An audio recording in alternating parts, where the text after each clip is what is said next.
नमस्कार. श्री स्वामी समर्थ. आपल्या शरीरातील जर आपल्याला क्लेश घालवायचा असेल तर त्याचे दोन मार्ग असतात. एक मार्ग म्हणजे आपल्या डोक्यावरची केस काढून टाकणे आणि ज्या काही दाढी मिशा असतात त्या काढून टाकणे. तसेच आपली नख जर हातापायाची नख वाजवीपेक्षा जास्त वाढलेली असेल तर ह्याच नखांना दारिद्र्याचं आणि अनारोग्याचं लक्षणही मानलं जातं.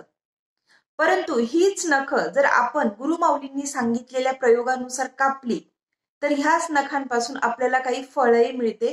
ते मी आज तुम्हाला या व्हिडिओ मार्फत सांगणार आहे.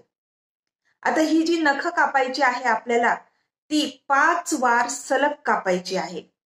त्यामुळे कापताना पहिल्या वारी थोडे थोडेच टोकन नखांची कापा, जेणेकरून पुढच्या वारीही तुम्हाला नख कापायला चान्स मिळेल. असं 5 वार तुम्ही करून बघा आणि अनुभव घेऊन बघा, कारण हा प्रयोग आपला दिंडोरी प्रणित केंद्रातील आहे आणि याचा अनुभव नक्की अनुभवायला मिळतोच. ती जी काही कापलेली नख असतील ती नख तुम्ही एका कागदाच्या पुडीत गुंडाळून घराच्या बाहेर फेकून द्यायची. आता जर तुम्ही सलग 5 सोमवार नखे कापली हातापायाची तर जी व्यक्ती आजारी असेल तिची प्रकृती सुधारत चालते.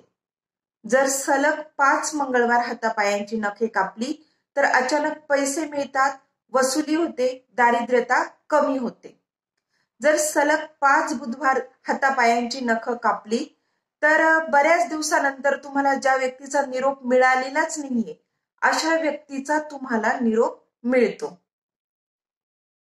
सलग 5 गुरुवार जर तुम्ही हातापायांची नखे कापली तर तुमची जी काही मुलांविषयीची काळजी असते ती मुलांविषयीची काळजी मिटते, उपासनेत प्रगती होते, साधू संतांच्या भेटी होतात आणि चांगले वाङ्मय वाचनात येते.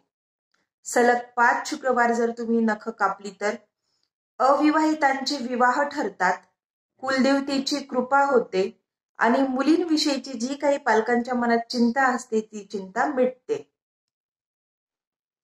सलग 5 शनिवार जर नख कापली तर कर्जमुक्ती होऊ लागते, पैशांची कामे होतात आणि नवीन कपडे वापरायची संधी मिळते. त्यानंतर रविवारी जर नखे कापली तर आता 5 रविवार तर सोडाच, पण एक रविवारही आपल्याला नख कापायची नाहीये. कारण जर रविवारी नख कापली तर दारिद्र्यता येते, घरात भांडणं कटकटी व्हायला लागतात आणि घरात अशांत वातावरण तयार होते. त्यामुळे रविवारी नख कापायची नाहीये.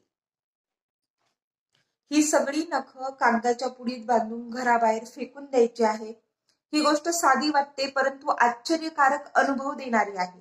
त्यामुळे तुम्ही अनुभव नक्की घेऊन बघा. व्हिडिओ आवडला असेल तर एक लाईक नक्की द्या, सबस्क्राईब करा, बेल आयकॉनला नक्की क्लिक करा, म्हणजे माझे यापुढील व्हिडिओ तुमच्यापर्यंत येऊन पोहोचतील. श्री स्वामी समर्थ.